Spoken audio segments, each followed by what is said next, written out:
First trade deadline is here, and U.S. President Donald Trump has decided to up his tariffs on some Canadian goods to 35%. As this is all happening, Canadians have been sending us a lot of questions concerning the tariffs and the impacts they'll have on this country.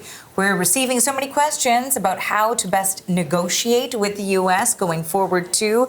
Lots of questions. I know I have a lot of questions. You have a lot of questions. Hillary Johnstone is trying to get answers for us all. So, Hillary, what are people asking and what do we have?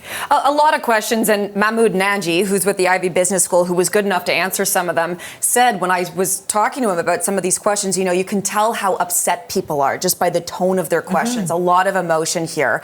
Let's start with the first one, and that is, why can't Canada stop all trade with the U.S.A. for 90 days and see what happens? And Mahmoud Nanji, like I say, with the Ivy Business School, also a former Associate Deputy Minister of Finance for Ontario. And what he says here is that he can understand why people are upset, the emotion, the anger that Canadians are feeling right now.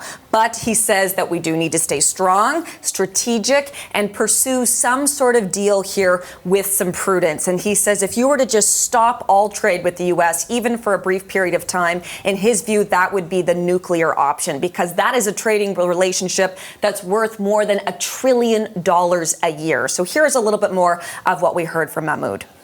So it's a significant amount of trade. There's 2,000 trucks that go across the Ambassador Bridge every day. We're very reliant on trade. So if you cut it off for 90 days, that's going to have catastrophic impact on our economy. That's going to result in the loss of jobs, companies shutting down. That's going to mean loss of profits.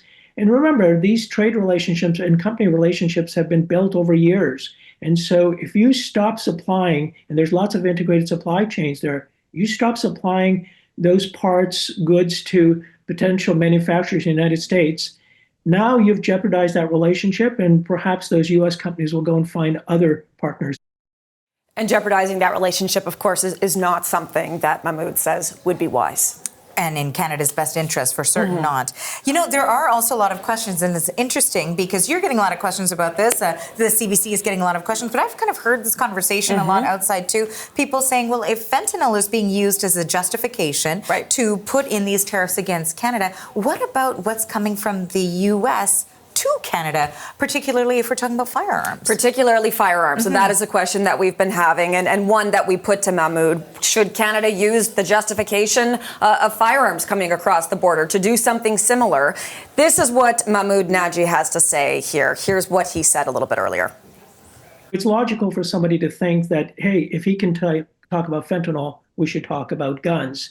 But really, the important thing is this is a trade negotiations, and it's really important for the Canadian government and the negotiators to stay focused on the trade issues. Where are the trade irritants, and deal with that. Otherwise, it becomes very complex, it becomes very messy, and then you get sidetracked and you lose, focus of the objective here, which is to really get a good trade agreement going. So while the issue is important, I think it's probably best suited for another kind of negotiation that takes place, whether that negotiation table is at a national security level, whether it's border security, and in this case, it may be personal security. So keep it focused on trade is what we heard there. Okay, thanks for this, Thank Hillary. you. That's the CBC's Hillary Johnstone reporting.